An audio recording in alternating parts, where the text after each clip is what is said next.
வணக்கம் எல்லோருக்கும். இது இந்து சமையல். இன்று நான் உங்களுக்கு ஸ்ரீலங்கா முறைப்படி ரொட்டி செய்ய போகிறேன். அது பச்சை மாவில் தான் செய்கிறது.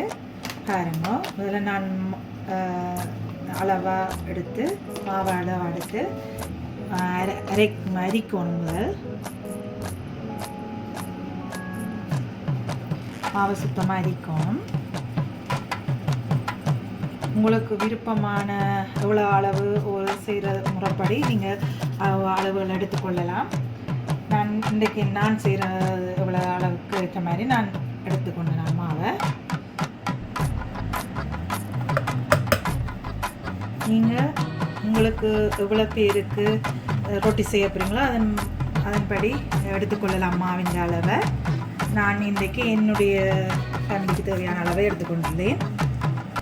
வடிவாக அரித்து கொள்ளுங்கள்.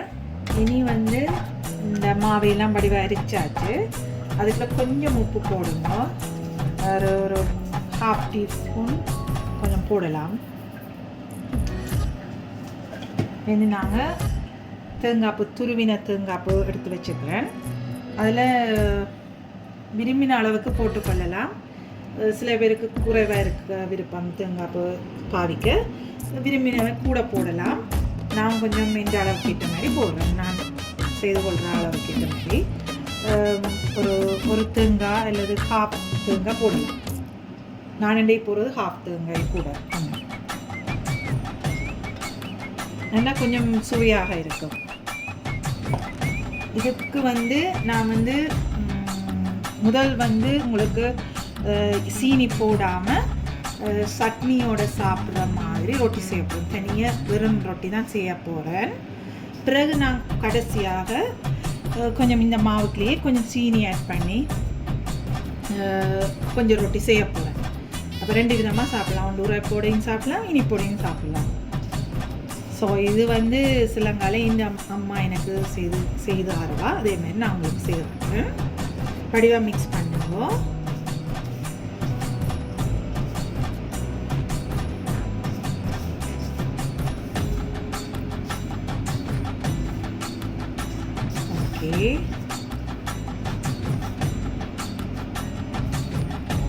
இந்த உப்பு எல்லாம் படி வக்கலாக படணும்.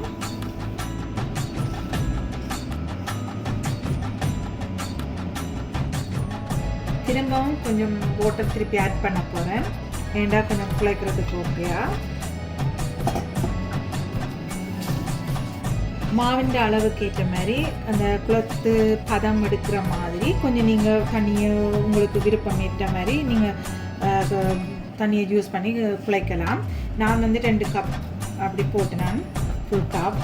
அது அந்த கப்புன்ற அளவுகளும் இருக்குத்தானே, நீங்கள் உங்களோட வசதிக்கு ஏற்ற மாதிரி செய்யலாம்.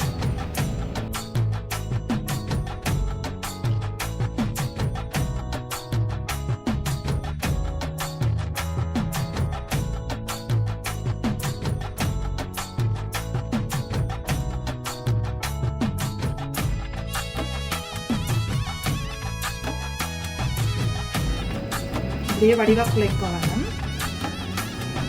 மாவெல்லாம் சேர வேணும். க்ளவுஸ் பாவிக்கிறவ அது க்ளவுஸ் பிஞ்சிடும். சம்டைம்ஸ் அது ரிப் ஆகிடும். ஸோ நீங்கள் அதையும் வாட்ச் பண்ணி தான் பாவிக்கணும். க்ளவுஸ் பாவிக்கிறனாலும் சரியான முறையில் பாவிக்கணும்.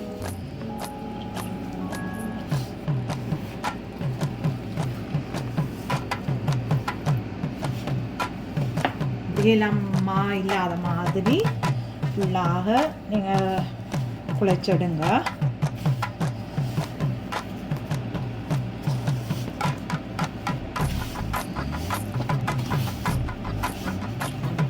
இப்படியே பல மாதிரி செய்யலாம் ரொட்டிகளை.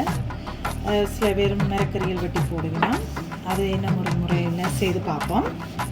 இன்றைக்கு 2 விதமான முறையில் செய்யலாம். இனி நாங்கள் இந்த ரொட்டியை குழைச்சி வச்சு நாங்களானே அதை நான் இனி ரொட்டி சுட போகிறேன். சட்டியை காய வச்சுருக்கு. இப்படி ஒரு கட்டையான சட்டி எடுத்து காய விடுங்க. கொஞ்சம் எண்ணெய் எடுத்து வச்சுக்கிறேன். பாருங்க, சொட்டு அதுக்குள்ள பேப்பர் டவலில் நான் வச்சுக்கிறேன். சில பேர் க்ளோத் பாவிக்கணும். கொஞ்சம் தண்ணி எடுத்து வச்சுக்கிறேன், நார்மல் வாட்டர்.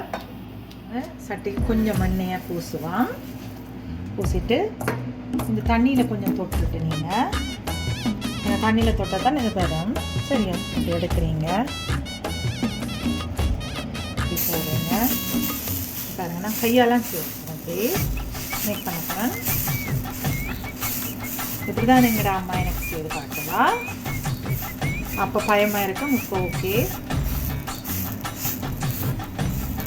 கையாலே டிசைன் பண்ணலாம்.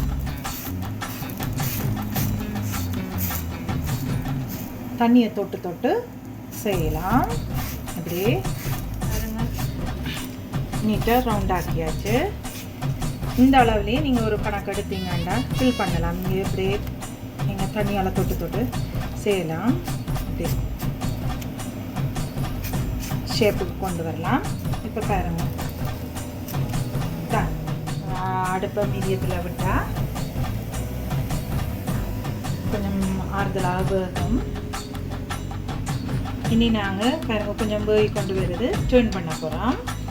அதில் தான் திருப்பி கீழே வேகம். பாருங்க இதை அப்படியே அமர்த்தி விடணும். இனி கீழ் பக்கம் இருக்கிறது வேகும். அடுப்பை வந்து தேவைக்கேற்ற மாதிரி குறைச்சி கூட்டி விடலாம். இப்போ நான் திருப்பியும் ஒருக்கா டர்ன் பண்ணுறேன். ஏன்னா கொஞ்சம் கரியிடும். இப்போ கணக்காக இருக்குது, கொஞ்சம் வேகி ஓகேயாக இருக்குன்னு நினைக்கிறேன். இப்போ பாருங்கள் ரொட்டி வேகி இருக்குது. இனி கணக்காக பார்த்து நீங்கள் எடுக்கலாம். கொஞ்சம் பச்சைத்தன்மையாக இருந்தால் டர்ன் பண்ணி போடலாம். அப்படி இப்போ ஓகேயாக இருக்குது. நான் இனி ரொட்டி எடுக்க போகிறேன். பாருங்க ரொட்டி ரெடி. இப்போ ரெடி ஆகிட்டு ரொட்டி. பாருங்க எவ்வளோ வடிவாக இருக்குது, நல்லா இருக்குது. சும்மா சாப்பிடலாம். நாங்கள் சட்னியோடு சேர்த்து சாப்பிட போகிறோம். இது வந்து தேங்காய்ப்பும் மாவும் உப்பும் மட்டும்தான் ஆட் பண்ணியிருக்கு. சீனி போடாமல் ரொட்டி சுட்டுக்கிறேன். மிச்சம் கடைசியாக கொஞ்சம் மாவு எடுத்து வச்சுருக்கிறேன். அதுக்குள்ளே நான் இனி என்ன சேர்ப்புறேன், சீனி போட போகிறேன். இவ்வளோத்தில் ஒரு 5 சின்ன ரொட்டியாக சுடலாம். நீங்கள் கொஞ்சம் சீனி பார்த்து ஆட் பண்ணுங்க. நான் ஒரு கணக்குக்கு ஒரு ஹாஃப் கப் கொஞ்சம் டேஸ்ட்டாக இருக்கும் கூட போட்டால். தண்ணியில் தொட்டுட்டு இனி கொஞ்சம் குழையுங்க.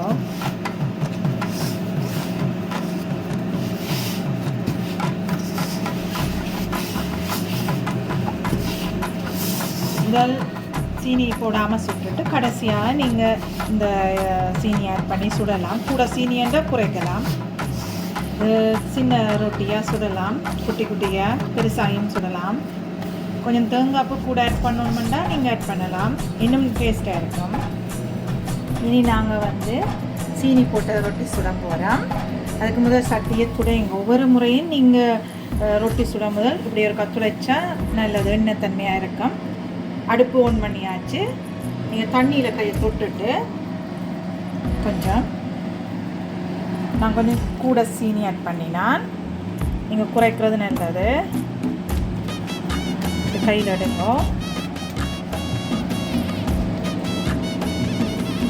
பாருங்க கொஞ்சம் தண்ணியை தொட்டு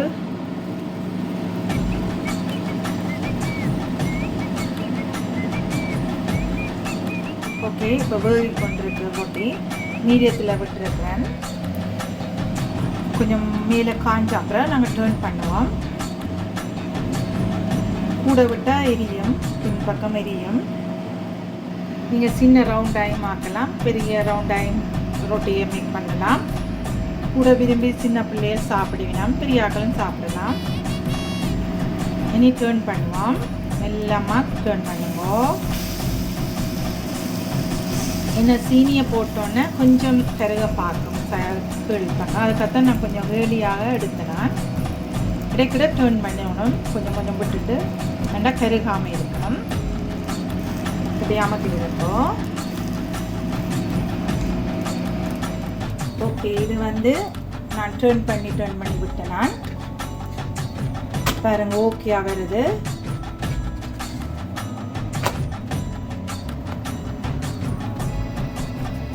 இனி நாங்கள் இதை எடுக்கலாம்.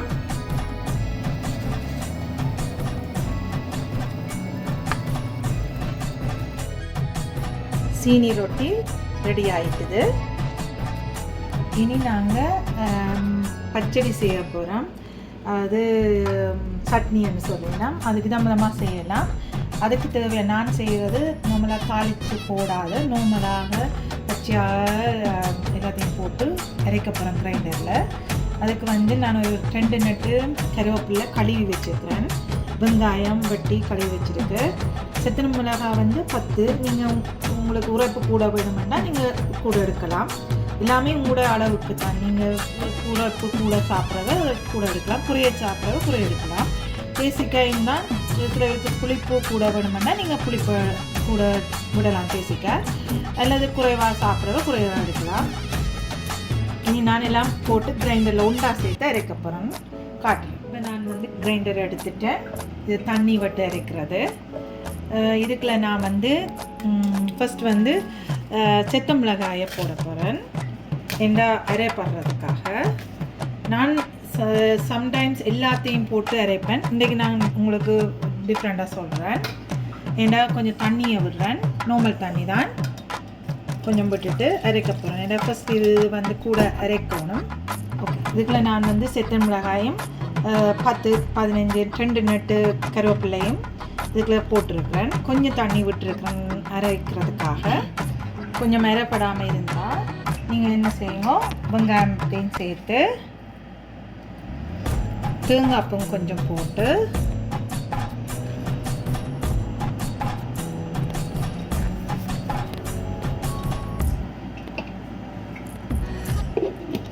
இப்போ அரைக்கலாம். இப்போ பாருங்கள், நாங்கள் தேங்காய்ப்பும் செத்த மிளகாயும் கருவேப்பிலையும் வெங்காயம் போட்டு கொஞ்சம் சேர்த்து அரைச்சினா கொஞ்சம் தேங்காய்ப்பு போட்டு ரெண்டாக கொஞ்சம் மிக்ஸ்அப் பண்ணி அரைக்கும் வடிவாக. அதுக்குள்ள இனி நான் தேசிக்காய்,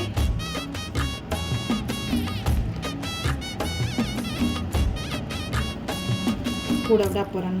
எல்லாத்தையும் சேர்த்து நீ அடிக்க போகிறேன். உப்பு, தேசிக்காய் நான் 4 தேசிக்காய் விட போகிறேன், பாதி. விரும்பின அளவு எடுத்துக்கொள்ளலாம். கொஞ்சம் புளிப்பாக இருக்கும். இனி நான் இதுக்குள்ள தேசிக்காய் 1.5 போட்டு நான் சம்டைம்ஸ் குறைவாக இருந்தால் நாங்கள் கடைசியாக செக் பண்ணிவிட்டு சேர்ந்து ஆட் பண்ணலாம். இதுக்குள்ள ஒரு கரண்டி 1 டீஸ்பூன் உப்பு போடுறேன். 1 டீஸ்பூன் உப்பு போட்டிருக்கிறேன். விரும்பினா கூட பார்த்து நீங்கள் ஆட் பண்ணலாம். இனி தேங்காய்ப்பு போட போகிறேன். திருப்பி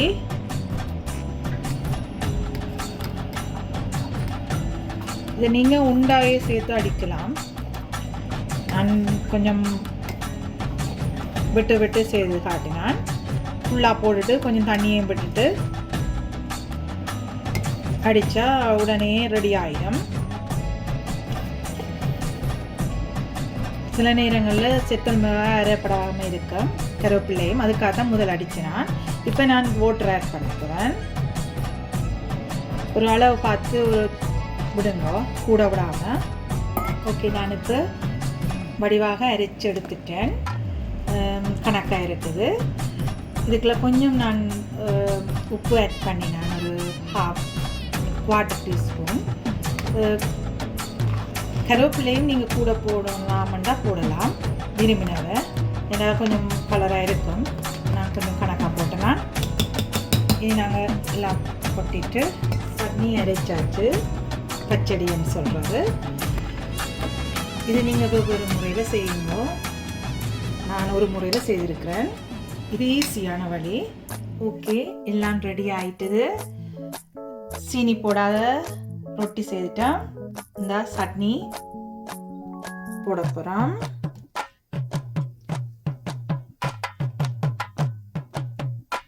இது நீங்கள் பெரிய ஆட்கள் சாப்பிடலாம், சின்னவர்களும் சாப்பிடலாம். இங்கால சீனி போட்டு ரொட்டி வச்சுக்கிறோம் பாருங்க. அது பிறகு சாப்பிட்டா பிறகு உரைப்போட சாப்பிட்டா பிறகு இனிப்புலையும் சாப்பிடலாம், சின்ன பிள்ளைகளும் சாப்பிடலாம். என்னுடைய வீடியோவை பார்த்ததற்கு நன்றி, வணக்கம்.